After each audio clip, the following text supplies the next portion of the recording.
Hello there, Vanagon addicts. It's Ken Wilford here at Vanagon. Today I'm going to show you how to install a clutch onto a waterboxer engine.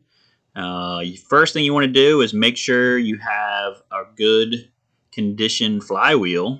I would recommend taking your flywheel off, sending it to a machine shop, having them to machine it, replacing your rear main seal and your pilot bearing while you're doing this work. So we've already did all of that on our engine.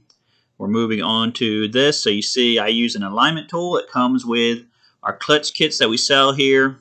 We usually sell a Luke clutch kit or a Sachs clutch kit. I found both of them to be equally as good as each other, so I will interchange them if I need to, depending on availability.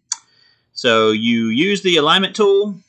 You put the tool in the middle of the clutch disc itself, and then you make sure that that is, in the piece that kind of sticks out is facing out, so you can kind of see it there in the picture.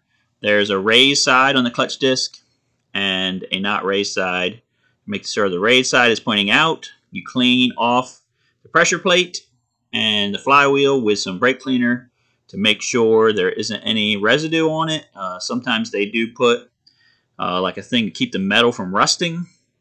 You always want to wipe that off and make sure everything's nice and clean when you go to install your clutch kit, because any kind of oils or anything like that could cause it to slip and whatnot. So basically at this point you're just getting ready to bolt the pressure plate onto the engine, and how you're doing that is, again, you want to use like a cross type pattern.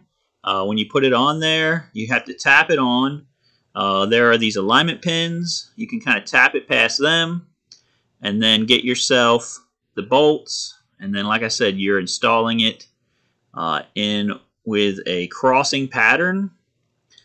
Put the bolts in like finger tight, and then you just kind of go top, bottom, side to side, and slowly torque it down so that it torques very evenly, and the entire time making sure that your clutch disc stays centered. What I'll usually do is grab onto that plastic tool and kind of just make it go in and out a few times as I'm doing things, to just make sure that somehow, some way, it didn't get moved and now the clutch disc is cocked or something.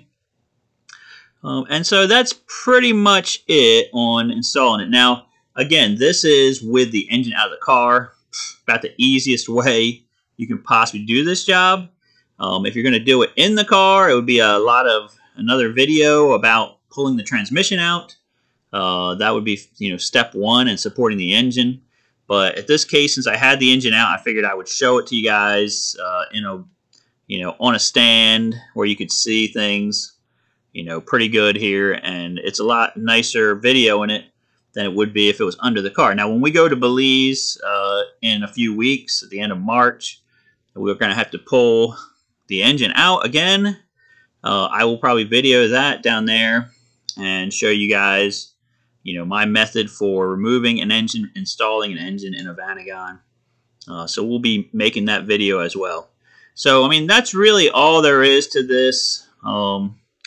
If I had to show you a little bit more, it would be, on the transmission side, there is also a throwout bearing that's part of the kit. That's the one part of the kit that we're not showing you here. That slides on this tube that's in the bell housing of the transmission. Again, you would be cleaning up that tube, making sure it's nice and smooth.